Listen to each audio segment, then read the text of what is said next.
On est un État fragile qui est soumis justement à l'imposition des froids de modèles économiques internationaux qui n'ont rien à voir avec nos réalités et socio-anthropologiques. Nous parlons aussi de plus d'une dizaine de crises politiques depuis ces 50 dernières années.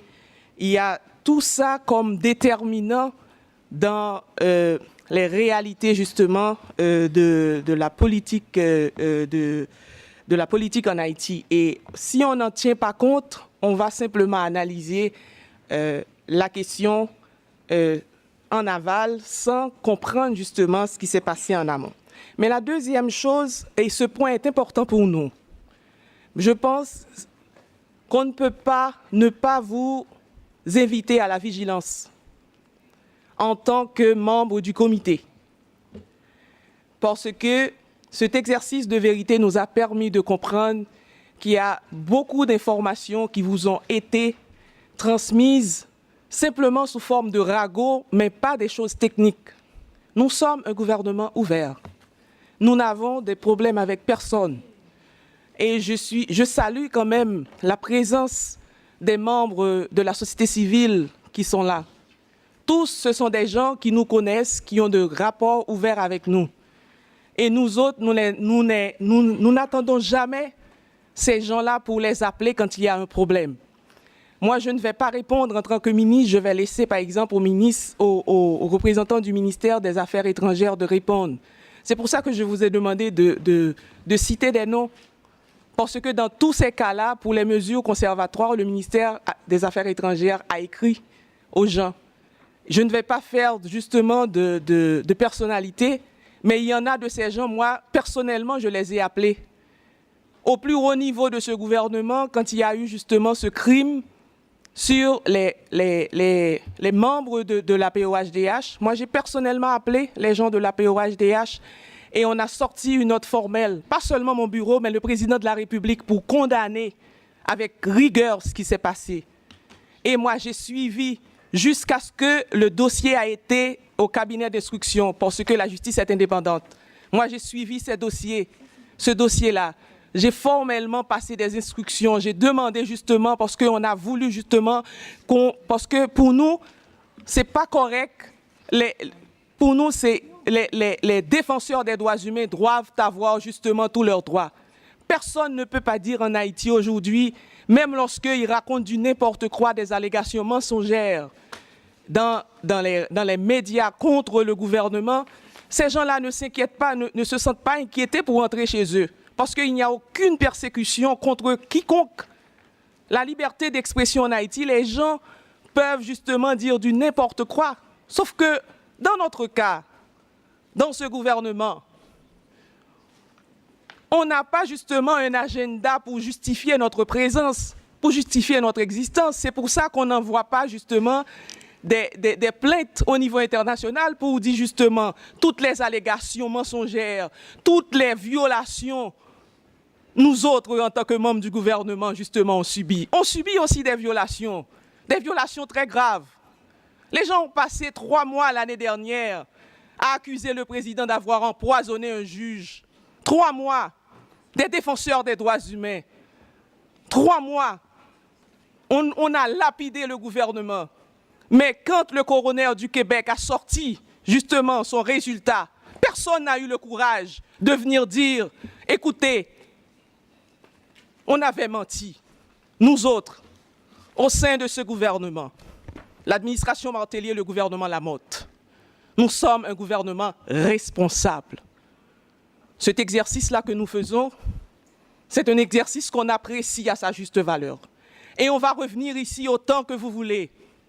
On va revenir ici pour dire la vérité. Parce que nous n'avons rien à défendre comme intérêt, nous autres, en tant que gouvernement. Ce que nous avons à défendre comme intérêt, c'est le droit du peuple. Ce que nous avons intérêt à défendre dans ce gouvernement, c'est le respect de la vie de la population. Nous sommes un État fragile, écrasé par l'inégalité, justement par un mauvais regard de plusieurs grands pays face à nous. Nous sommes un pays meurtri. Mais cette nouvelle administration essaie justement de voir comment sortir le pays de cet héritage lourd. Nous savons qu'on a un État faible. Nous sommes en train de travailler. Si vous voulez justement faire cet inventaire, vous allez voir comment on s'est organisé avec la création de mon bureau, avec la création du comité interministériel de la personne. Nous sommes en train de mettre en place des mécanismes. Et nous apprécions beaucoup l'éclairage que vous nous apportez. On sait très bien on ne peut pas venir mentir ici pour dire qu'on avait appliqué le PAC. On est en train de mettre des mécanismes en place aujourd'hui pour voir comment sortir le pays de tous ces problèmes, de tous ces retards. On ne peut pas venir mentir ici. On est venu dire la vérité. On est venu interagir avec vous, collaborer avec vous. En même temps, on est venu vous dire d'être vigilants. Parce que la question des droits humains au niveau des pays du tiers-monde, ça devient un commerce aujourd'hui. Il suffit justement de raconter du n'importe quoi sur l'État parti pour justifier sa présence, pour dire qu'on est justement des organisations de défense des droits humains. Pour nous autres, au niveau du comité interministériel des droits de la personne, ce que nous voulons faire, nous autres, c'est justement à travers ce plan national des droits de la personne, permettre à la population de comprendre le concept multidimensionnel du droit. Et la question des droits de la personne, ça a à voir avec une disposition, ça a à voir avec la tolérance, ça a à voir avec la sérénité, ça n'a rien à voir avec l'émotion, ça n'a rien à voir avec la méchanceté, ça n'a rien à voir à attaquer la souveraineté d'un pays, ça n'a rien à voir avec à attaquer la souveraineté d'un peuple. Et c'est pour ça, merci Monsieur le Président, je vais passer la parole aux collègues pour clarifier les questions. Et moi je vous dis, Monsieur le Président, si on n'a pas pu répondre à toutes les questions, please de nous envoyer les questions qui n'ont pas été bien clarifiées et avant le 31 octobre, on va vous envoyer justement des éléments d'éclaircissement. Merci encore, Monsieur le Président, de nous avoir permis de faire cette mise au point. Merci encore, Monsieur le Président, de nous avoir permis de faire cet exercice de vérité. Merci à vous, chers membres du comité. Je passe la parole d'abord à Maître Dolma, qui va traiter la question de la traite et comme méthodologie, chacun, dépendant de son secteur, va répondre aux questions. Merci beaucoup. Merci, Madame la Ministre. Merci, chers membres du comité. Alors, à la question, pour ce qui concerne l'esclavage et la servitude, on va déjà commencer par la question et rapport avec l'adoption internationale. Donc, ce qu'il faut répondre, c'est qu'à Haïti, il y avait une ancienne loi sur l'adoption en 1974 qui a été révisée. Et cette loi a été révisée conformément à la Convention de La Haye qu'on a ratifiée. Et dans cette loi, ce qu'il faut surtout souligner, c'est que tout est fait dans l'intérêt supérieur de l'enfant. Et alors, pour les enfants vulnérables, et la question concernait surtout les enfants vulnérables par rapport à l'adoption internationale, et cette loi se veut une loi qui protège l'enfant. Cette loi se veut une loi qui fait allusion à l'adoption, mais vraiment en dernier recours. Et ceci, on a vu comme conséquence, c'est que l'adoption, voulant mettre de l'ordre à la suite de l'adoption de cette loi, l'adoption et les procédures d'adoption ont été fermées en Haïti et on a repris en janvier 2013. Et pour cause, on a constaté de plus en plus une baisse au niveau des adoptions. Et en 2013, il y a eu 600 adoptions. Et là, en 2014, jusqu'à date, on n'a eu que 200. Donc, l'adoption des enfants aujourd'hui se fait selon une procédure très stricte. Et dans la nouvelle loi, qu'il s'agit de l'adoption internationale ou de l'adoption interne, et je veux parler de l'adoption à l'intérieur du pays, l'adoption nationale, et il faut passer par l'autorité centrale. Et l'autorité centrale qui est l'IBERS actuellement joue réellement son rôle. Pour les adoptions étrangères, ils doivent passer par l'autorité centrale dans leur pays qui doit autoriser ces familles ou bien la famille à adopter. Et maintenant, il n'est plus question d'adoption individuelle. Par exemple, dans le temps, une famille ou bien une personne pouvait se présenter et engager la procédure d'adoption elle-même, mais de nos jours, avec la nouvelle loi, ce n'est plus possible. Et aussi, cette loi a ajouté ce qu'on appelle l'adoption plénière, qui se faisait avant et une fois arrivé dans le pays d'origine, lorsqu'on parle de l'adoption internationale, ceci se faisait même lorsque notre loi n'acceptait pas l'adoption plénière, mais on n'avait que l'adoption simple. Et avec la reconnaissance de l'adoption plénière maintenant dans la nouvelle loi, donc les choses vont se faire de manière claire. Et le recours à l'adoption internationale est vraiment le dernier recours, puisque maintenant, pour avoir recours à l'adoption internationale, il faut avoir épuisé toutes les sources au niveau national, à savoir assistance sociale aux familles, ou encore placement dans une famille d'accueil, ou encore l'adoption intrafamiliale. Ça veut dire adoption par les membres de la famille, même de l'enfant, soit une tante, un oncle, pour recueillir l'enfant, et placement en famille d'accueil, et puis si vraiment ces sources sont épuisées, il n'y a pas d'autre possibilité, donc on peut aussi permettre l'adoption internationale. Parce que l'intérêt supérieur de l'enfant, c'est avant tout d'être dans sa famille et de vivre dans son pays. Donc, sur ce, on sait parfois que l'adoption aussi est liée à la traite. Et il y a toute une série de mesures qui ont été prises. Il y a toute une série de mesures qui ont été prises. Alors, je signale en passant que des conventions ont été ratifiées. Et il y a une convention qui a été ratifiée dans le cadre de la protection de l'enfance. Il s'agit de la convention sur la prostitution, la vente d'enfants, qui a été ratifiée le 19 septembre 2014 et qu'on n'avait pas mis dans le rapport. Donc, voilà la situation en matière d'adoption de nos jours. Et comme l'adoption est liée à la traite, je vais pas faire le passage à la traite et aussi en tant qu'autre point des questions.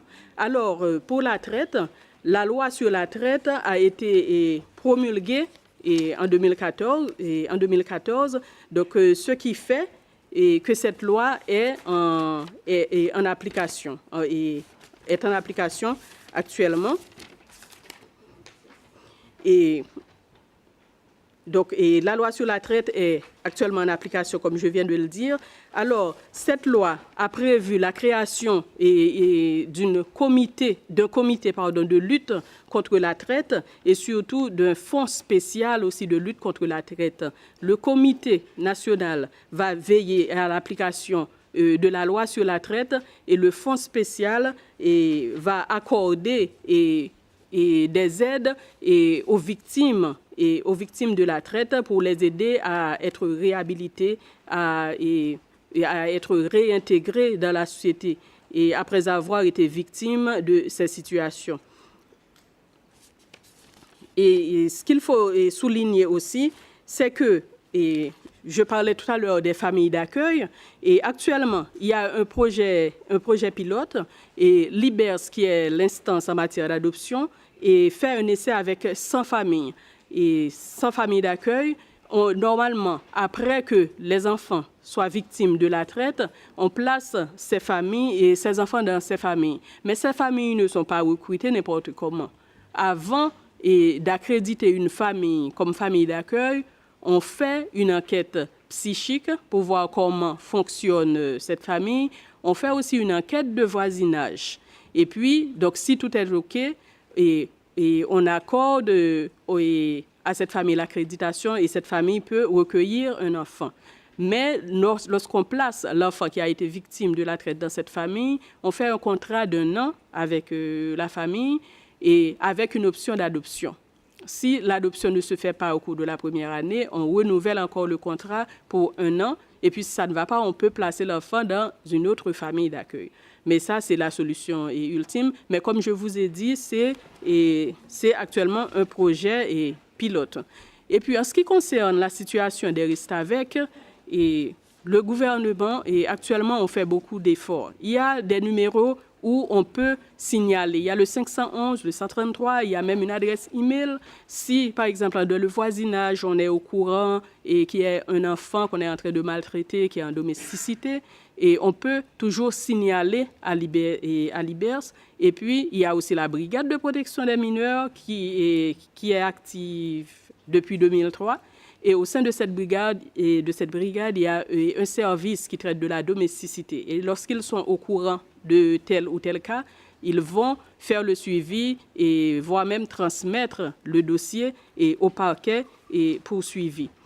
Et puis, autre avancée, il y a le code de l'enfant. On a procédé à l'élaboration d'un code de l'enfant qui va regrouper toutes les nouvelles lois, y compris la nouvelle loi sur l'adoption, la loi sur la traite et d'autres mesures. Par exemple, là, on est en train aussi d'élaborer une loi dans laquelle il y aura une section sur le travail des enfants. Et là-dedans, on fixe la majorité de travail et la majorité du travail, ou encore majorité à l'emploi, si je peux le dire, à 15 ans. Donc, toutes ces lois vont être regroupées dans ce code pour qu'on puisse mieux cerner le problème. Donc, voilà les avancées en matière d'adoption et de traite et puis protection contre la domesticité. Et puis, il y a aussi, j'ai parlé des familles d'accueil, mais l'IBERS est aussi en train de faire tout un travail en ce qui concerne les centres d'accueil. C'est différent des familles d'accueil. Parce que ça fonctionnait un peu n'importe comment.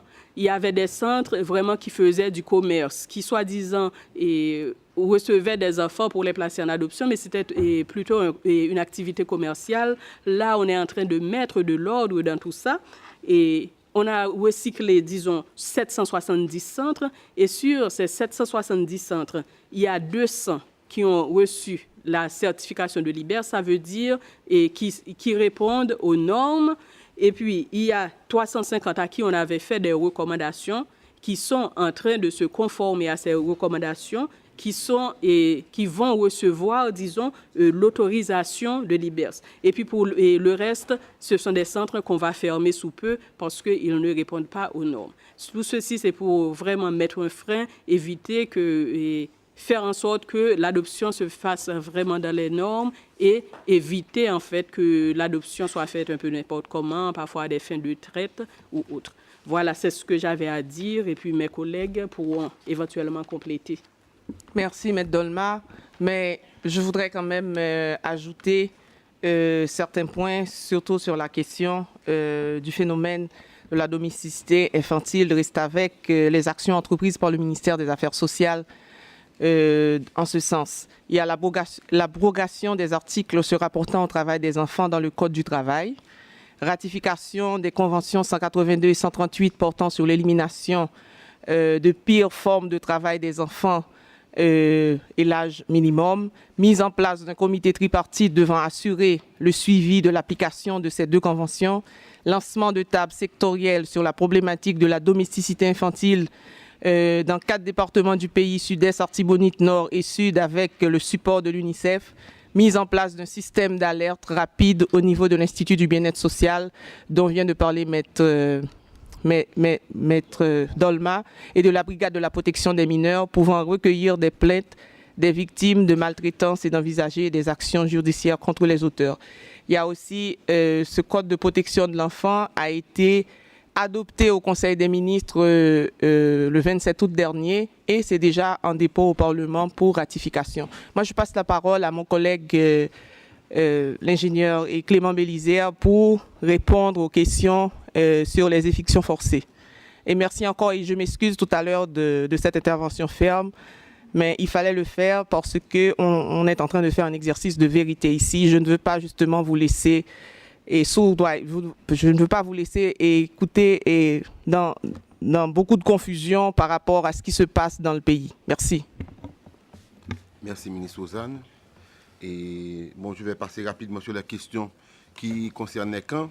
Par rapport à la question que fait le gouvernement pour améliorer la situation des enfants vivant dans les camps, pour éviter qu'ils se retrouvent en situation de domesticité, premièrement, comme on l'a dit hier, il y a le programme de scolarisation universelle, le PSUGO. Donc, les enfants sont en mesure d'aller à l'école primaire gratuitement. Maintenant, pour les garder à l'école, ils reçoivent du repas chaud à travers. Donc, on a une approche cohérente et concertée. Okay? Donc, ils reçoivent deux repas chauds à travers notre programme de cantine scolaire, le PNCS. Ensuite, après la 9e année, ils peuvent avoir accès à une formation professionnelle, formation vocationnelle et surtout sur les métiers porteurs. Par exemple, il est clair qu'aujourd'hui, les métiers de la construction sont quand même des métiers porteurs. Donc, on a beaucoup de programmes de formation en construction. Ok, maintenant, que compte faire le gouvernement pour empêcher que les enfants vulnérables Ok, non, très bien. Parfait. Donc, maintenant, la prochaine question, c'était les problèmes de sécurité liés au camp. Et effectivement, on a des problèmes de sécurité dans les camps, surtout pour les camps qui se trouvent dans les zones rouges. Une zone rouge, que vous soyez dans un camp ou que vous soyez chez vous, il y aura toujours des problèmes d'insécurité dans les zones qui sont rouges. Bien entendu, il y a, avec l'augmentation progressive du staff de la police, on a de moins en moins de problèmes de sécurité dans ces zones-là.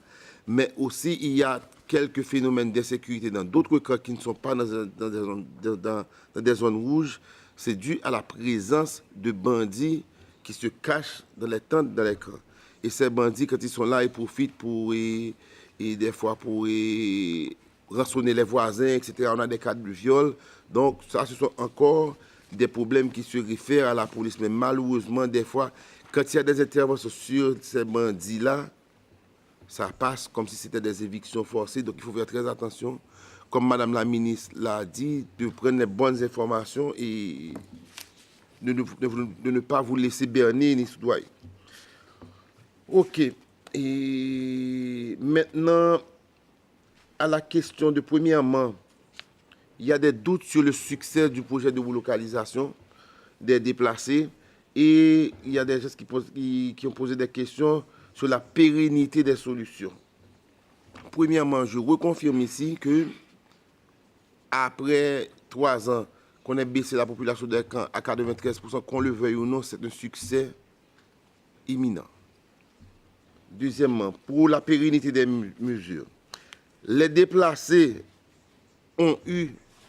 on ne fait pas que des subventions de loyer, les déplacés ont le choix de mesures, de solutions. Si vous étiez propriétaire, votre maison est détruite, on va reconstruire une unité de logement de base. Si vous étiez propriétaire, vous aviez une maison réparée, elle a été réparée. Et maintenant, pour les familles qui vivaient en situation de location, ils reçoivent une subvention d'1 année de loyer. Mais il se trouve qu'aujourd'hui, 100% des personnes déplacées à l'interne qui restent dans les camps venaient de solutions locatives.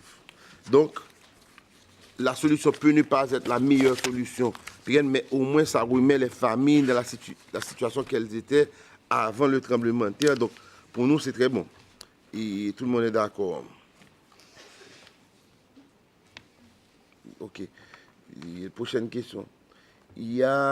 OK, on a parlé également de modification de critères. Ah non, pardon. OK, les évictions forcées. Les évictions forcées, pardon.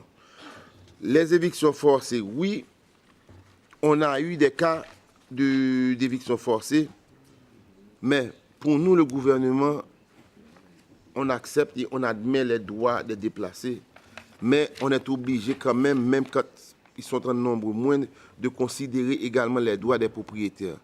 Et pour faire la genèse de la situation, beaucoup de terrains privés qui abritent des camps aujourd'hui ont été donnés gracieusement par ces propriétaires en hébergement temporaire à des déplacés. Donc, il est tout à fait normal